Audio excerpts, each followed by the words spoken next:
भारत की समुद्री सीमा के बारे में बता दिए थे। भारत की ये समुद्री सीमा 200 मील नॉटिकल मील ये सब बताए थे कि कहाँ तक लगती है, क्या लगती है। इस सब बारे में बात कर लिए थे हम पिछली क्लास में। अभी आगे देखते हैं कि हम भारत की जो राजधानी क्षेत्र दिल्ली है उसके बारे में चर्चा कर लेते हैं। भारत की जो राजधानी है वो नई दिल्ली यानी दिल्ली क्षेत्र है। हालांकि जो भारत की राजधानी क्षेत्र दिल्ली है इसके बारे में हम एक वीडियो भी बनाए थे, जो अभी हाल ही में बन रहा है नया संसद भवन, नया पार्लियामेंट, उसके बारे में हम इसके पहले के वीडियो में हम बना के बता दिए थे।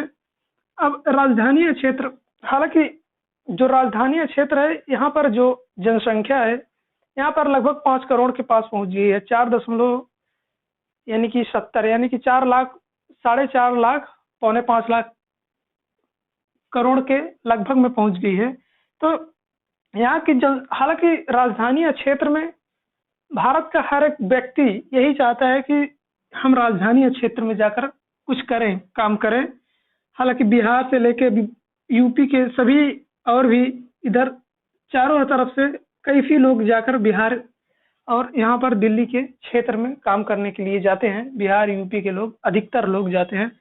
और तो इस वजह से, हालांकि जो दिल्ली का इतिहास रहा है, दिल्ली के इतिहास में आज से नहीं, यह आज़ादी के बहुत ही पहले से ही यहाँ पर जितने भी मुगल से लेकर आज़ादी के बाद तक हमेशा दिल्ली पर ही राज करने की सोचे, मतलब कि जितने भी आए सब दिल्ली पर ही राज करना चाहते थे और दिल्ली पर ही राज करना चाहते थे। और जितने भी मुगल सुगल आए थे सब कुछ अराजक टाइप के तोड़ फोड़ भी किए थे। जैसे यहाँ के जो इमारतें थी और मंदिरें थी, मस्जिदें थी, बहुत सारी चीजों को तोड़ फोड़ करने के लिए जो अराजक टाइप के आते थे, जैसे औरंगजेब टाइप के हुए, ये सब जो आए थे तो बहुत सारे तोड़ फोड़ भी किए थे, बहुत सारी चीजें बनाए भी थे। तो हालांकि अभी हाल ही में कल की बात है कि बिहार की एक कोचिंग संस्थान में कुछ अराजकता टाइप के जो गलत विचारधारा के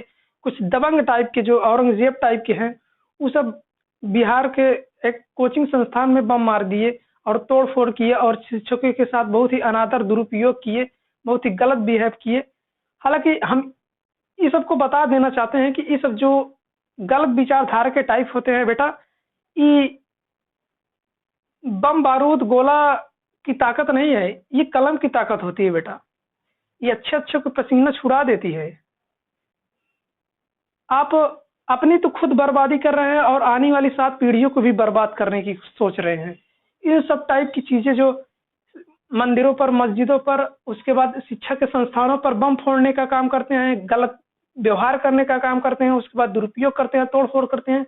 हालांकि ये सब आप अपनी आने वाली पीढ़ियों को एक नसीहत दे रहे हैं, आप अपनी आने वाली पीढ़ियों को एक सबक दे रहे हैं कि ऐसा वो पूरा का पूरा बर्बाद हो जाएंगी आपकी आने वाली पीढ़ी। ये कलम की ताकत होती है। The power of the pen is more than the power of the sword. एक तलवार की ताकत की कई गुनी होती है, न बम, न बारूद, न गोला। इसकी ताकत बहुत ही अच्छे की पसीना छूट जाती है इससे। तो इसका आदर कीजिए, सम्मान कीजिए। कोचिंग शिक्षा संस्थानों पर ये सब काम नहीं करना चाहिए, ये गलत चीज होती हैं।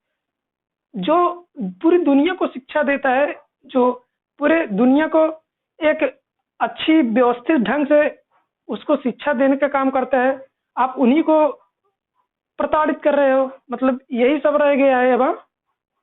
हालांकि ये सब गलत चीजें होती हैं। ये मानसिकता जो ये गलत विचारधारा के लोग होते हैं, आइडियोलॉजी टाइप के, ये सब के लिए बहुत खतरनाक साबित होगा। ये सब गलत काम नहीं होना चाहिए। तो हालांकि इन सबको कौन समझाए, हम बताए ना, कुछ गलत टाइप के लोग होते हैं, उनकी विचारधारा ही अलग होती है। उनको समझाने का मतलब है कि खुद, हालांकि आगे देखते हैं तो आगे हम दिल्ली के बारे में समझ लेते हैं। दिल्ली जो है, ये दिल्ली के आसपास यहाँ पर बहुत ही अधिक आबादी बढ़ने के कारण, आबादी दिन पे दिन बढ़ती जाने के कारण यहाँ के जो भारत सरकार वो यहाँ के आर्यवंश के जो क्षेत्र है, जैसे हरियाणा का राज्य हरियाणा, उत्तर प्रदेश और राजस्थान का जो कुछ बगल बगल का क्षेत्र है, इसको भी राजधानी क्षेत्र में घोषित कर दिया। उसको एनसीआर एनसीआर का जो फुल फॉर्म होता है वो नेशनल कैपिटल रीजन, राष्ट्रीय राजधानी क्षेत्र कहलाता है ये एनसीआर। एनसीआर में 22, ये जो है 3 राज्यों को मिलाकर, हरियाणा, राजस्थान और पंजाब को मिला, सॉरी, हरियाणा, राजस्थान, उत्तर प्रदेश को मिलाकर लगभग यहाँ पर 22 प्रांत यानी कि 22 जिले जो आ जाते हैं इसमें एनसीआर के क्षेत्र में। जैसे जो उत्तर प्रदेश का एनसीआर क्षेत्र में, उत्तर प्रदेश के 7 आ जाते हैं राज्य, उसके बाद हरियाणा में आ जाते हैं, और 2 जो है राजस्थान का आ जाता है। राजस्थान का 2 अलवर और भरतपुर, ये दोनों एनसीआर में आ जाते हैं। बाकी ये उत्तर प्रदेश का जो एरिया आ जाता है इधर एकदम साइड का, नोएडा वगैरह, जो बुलंदशहर, गाजियाबाद, मेरठ, अमरोहा, ये सब जो है हाथरस नहीं आता है, ये यहाँ तक जो है ये आ जाते हैं उसमें एनसीआर में। और इसमें जो पलवल हो गया, इसमें हरियाणा में पलवल, झज्जर, गुरुग्राम, फरीदाबाद, यहाँ पर सोनीपत, रोहतक वगैरह, ये भिवानी वगैरह, ये सब जो आ जाते हैं लगभग 22 ये एनसीआर में आ जाते हैं। तो यहाँ की जो एरिया होती है वो बहुत ही डेवलप, इसके जो इधर हरियाणा का जो सोनीपत है, पानीपत है, यही बहुत ही डेवलपमेंट हो गया। यहाँ पर बड़ी बड़ी कंपनियां, बड़ी बड़ी इन्वेस्टमेंट, बड़े बड़े बहुत सारे रोड वगैरह बनाए गए हैं। और जो उत्तर प्रदेश का ये नोएडा क्षेत्र है, उसको नोएडा जो होता है वो इंडस्ट्रियल एरिया, बहुत ही इंडस्ट्रियल, बहुत ही डेवलपमेंट हो गई है, बहुत ही यहाँ पर बड़े बड़े, जैसे नोएडा जो होता है, नोएडा का फुल फॉर्म जो होता है वो अलग, वो होता है new Okhla industrial development authority here, ये new Okhla industrial development authority. तो ये नोएडा क्षेत्र जो है वो बहुत ही काफी विकसित वाला देश हो, विकसित वाला राज्य है, मतलब कि उत्तर प्रदेश का विकसित वाला प्रांत है, बहुत ही डेवलपमेंट कंट्री है उत्तर प्रदेश का। यहाँ पर बड़ी बड़ी रोड के मामले में तो यहाँ पर बहुत ही अच्छी अच्छी रोड बना दी गई हैं। लगभग 100 किलोमीटर का रास्ता आप 1 घंटे में तय कर सकते हैं। काफी हाईवे बना दी गई है, लंबी लंबी, बहुत ही डेवलप कर दिया गया है। इस देर उत्तर प्रदेश का नोएडा क्षेत्र, उधर हरियाणा का सोनीपत, पानीपत, गाजियाबाद वगैरह एकदम, तो ये जो है एनसीआर में इसको घोषित कर दिया गया है। 3 राज्यों के 22 प्रांत को एनसीआर में घोषित कर दिया गया है।